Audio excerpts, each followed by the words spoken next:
This Week in Jackson is brought to you by 517 Salon and Spa. They offer a wide selection of personalized massage treatments, nail services, and hair care.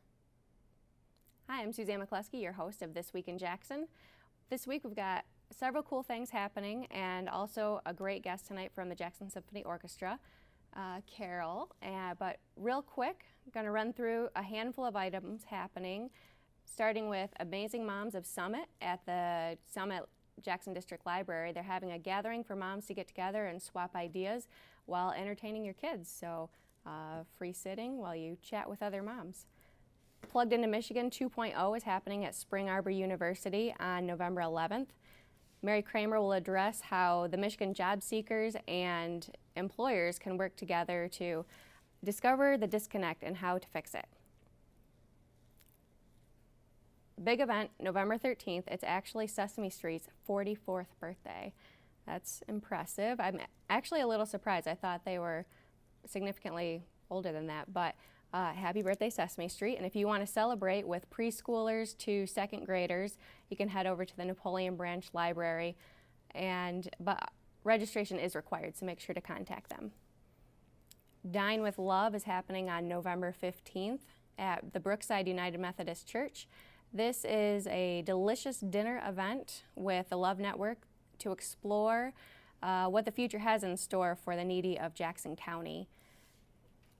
Also on November 15th is Harriet A. Meyer Business Professional Women's Network is presenting The Help at the Michigan Theater. They're sponsoring the movie The Help, which is really good. If you haven't seen it, I highly recommend going to check it out.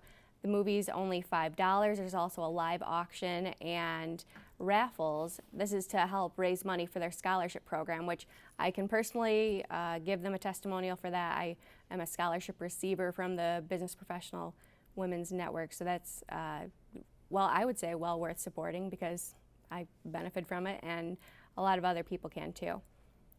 Linda Eder is performing November 15th at the Jackson College Potter Center. She was a female lead on Broadway for Jekyll and Hyde and is said to be the most impressive contemporary vocalist since Streisand. She has a diverse repertoire of Broadway, pop, country, and jazz. She's been featured on PBS as well as the Bravo channel. So for more details, check out what's happening on jacksonopolis.com/events and follow us on Twitter at Events in Jackson. And now, over to you, Carol. Thank you for having me, Suzanne. Thank you so much for coming on. How are you? I'm good, thank you. So you have a lot of really cool stuff coming up at the Jackson Symphony Orchestra. I've seen lots of things popping up all over the internet and programs for youth over the summer. And can you tell me a little bit what's happening and what direction you guys are moving in? I sure can. We have lots of really good things happening, Suzanne. You referenced the summer project. We did a summer camp for kids, and our theme was Hogwarts. And that turned out to be really, really popular, and the children loved the Harry Potter theme and all the activities we did. In the next couple of weeks, we have several events coming up. On Friday night, the 15th, we have a benefit concert for the victims of the flooding in Colorado. One of our goals is to be more community-minded, and so this was a way that we could encourage our students to use their gifts and abilities to bless other people. And so they'll be performing a free concert, coffee house from 6 until 9. Come when you can, go when you must, and it's by donation, and all the donations go to benefit the victims of the flooding in Colorado. That sounds like a really good cause to help support. What kind of music will be taking place on Friday? Well, the string team from Ezra Eby Elementary School will perform. Some of our faculty will perform. You'll hear a trumpet solo, classical piano solos, some jazz, just a wide variety of things, all the things that the students are interested in. So back up, you said elementary? Mm-hmm. So we've got some pretty young kids coming in. Yes, we do. To perform. Mm-hmm. What are their age ranges or grade? I think the youngest student you'll probably see is 6 years old, and the oldest is probably in their late 30s, early 40s. Okay. So. Very cool. Yeah, should be a lot of fun. And I saw that you've got Piano 101 happening right now. Is that a drop-in series, or you register for it and then you would take those courses throughout Is it 5 or 6 weeks? It's 6 weeks long, and it's register for it. We have a class for adults on Monday nights, and that's been very popular. And we will begin a holiday class for teenagers the first Tuesday in December, Tuesday evenings at 7. Okay. And so Dr. Nikki Exley is the teacher, and everybody seems to love her. So. Well, that's a good start, yeah. Now, do you have to have prior experience? Do you need to be able to read music, or is this you can have zero experience, maybe know how to play the kazoo or something, and just come right learn? in. Exactly, Okay. exactly. Now the adult class on Monday nights, it's been going. Obviously, they've got several weeks of lessons under their belt, so Okay. it would be hard to be somebody who had no experience. But we can, in January, we'll be starting another adult class for pure beginners.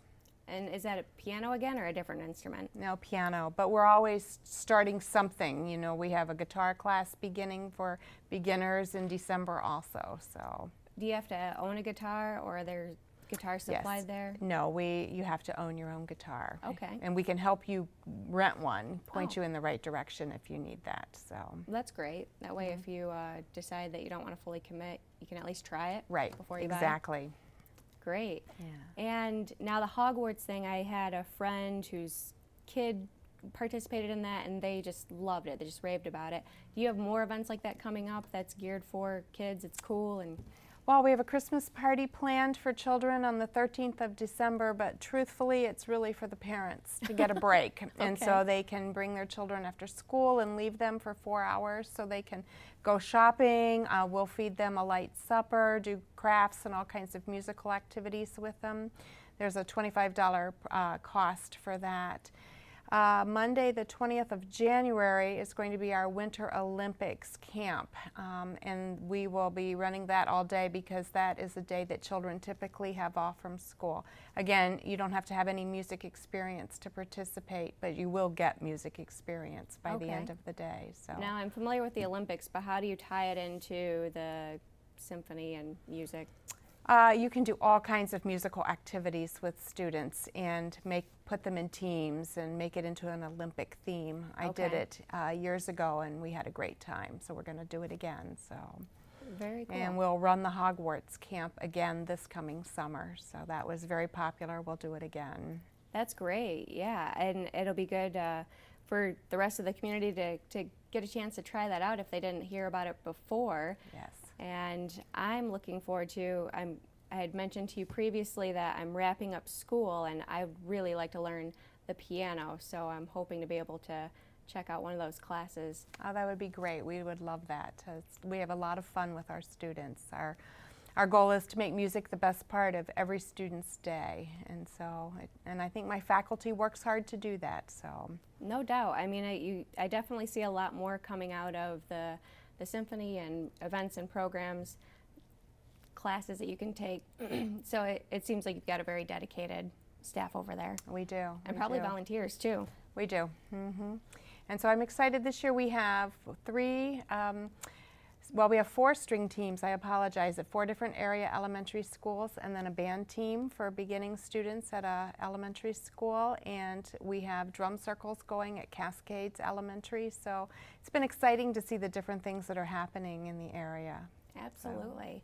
So you've got the class part, you've got, explain to me, I know you said that you're not affiliated or you don't do the guild, that you're focused on the class portion. What are the different segments of the Jackson Symphony Orchestra? You can be a symphony member in terms of playing in the orchestra. You can be on the faculty of the community music school. Many of our orchestra members are also on the faculty. Then you can be in administration, and then there's the guild, which is like the fundraising arm that really works to support the orchestra itself. Okay. So, and then we have a ton of volunteers that we are really grateful for. I have a coworker that's in the orchestra. What was it? There was a fundraiser for the United Way campaign, and so he was performing in our lobby area just for by donation. And it was he was phenomenal, and it was a great impromptu performance. Well, I guess not too impromptu, but unexpected at least, on the lunch break to go and hear that. Yeah, it's really, we try to be out and about in the community, make our presence known, and support community causes like that. So. And you also have some evenings where it's more correct me if I'm wrong, pop music, non-traditional? Yes, we just had a jazz evening on Friday night, and that was very successful, up close and personal, and gives the audience a chance to interact with the artists. We'll be doing that again after the holidays. But we have a Christmas concert coming. We have another November concert, The Monster That Never Breathes, which is going to be at First United Methodist with the pipe organs, and so we're excited about that.